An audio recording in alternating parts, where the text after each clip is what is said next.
Hey guys, welcome to Books and BlueStockings. I'm Betty Bookworm and I read way too much into things. So Pride Month is almost over and I didn't want it to end without talking about some LGBTQIA authors and LGBTQIA friendly authors who I admire and who have inspired me. First on the list, Fannie Flagg. Fannie Flagg is not only a writer, but she's also an actress and a comedian, and I aspire to be all three of those things. So she is one of my idols. Now there's been a lot of media speculation about her sexual orientation, and it is widely believed that she is a lesbian. However, she has never publicly come out as such, and frankly, it's none of our business. But I put her on the list because I believe her work is very LGBTQIA friendly. I talked about her in the past when I spotlighted Fried Green Tomatoes at the Whistle Stop Cafe. One of the main plots of that book was the sweet romantic relationship between Iggy and Ruth. The thing I love most about Flagg's portrayal of the relationship is how the other characters accept it so easily.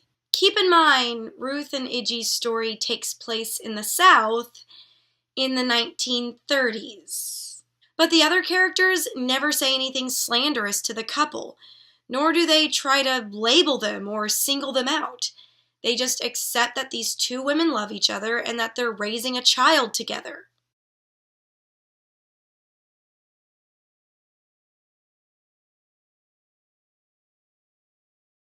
Flagg's portrayal of the characters makes me hopeful that one day we as a society can see two people holding hands, walking down the street, and just be happy that they found love.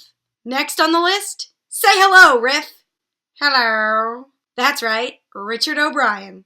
I have been utterly captivated with this writer since I was 19 years old. When I was a sophomore in college, I was in a production of the Rocky Horror Show. And, previously I had seen the movie, I attended, midnight showings of the film, but I really started learning more about Richard O'Brien around the time I did the show. I've already talked about how even though Rocky is flashy and silly and culty on the surface, there's a deeper meaning behind the themes and the music. And that's what I love about O'Brien's writing. They create artistic pieces that are so irreverent and so perceptive that they're almost foreshadowing. They basically predicted the future of reality television with Shock Treatment, the sequel to Rocky Horror Show. The other thing I love about O'Brien is that they, identifying as third sex themselves, took their non-conforming ideas of gender and created a safe space for like-minded individuals.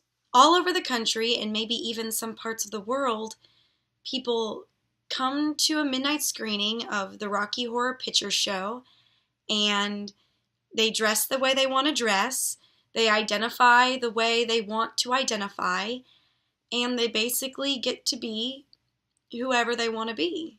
Last, but certainly not least, is the author of our Book of the Month, Chuck Palahniuk.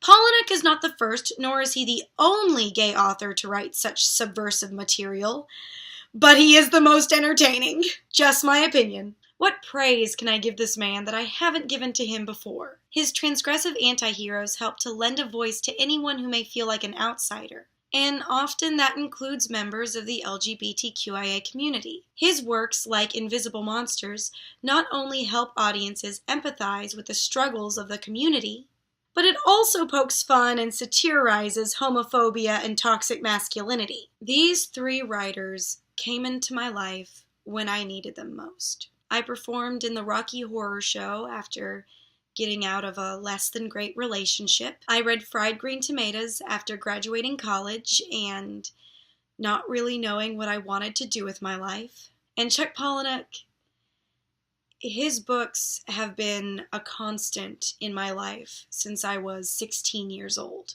His books pretty much helped to shape the type of person that I am.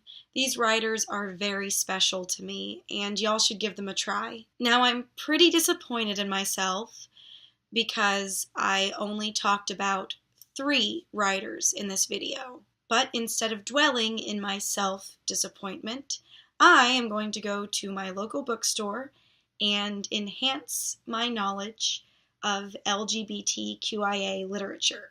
Happy Pride Month. I'm Betty Bookworm, and I read way too much into things.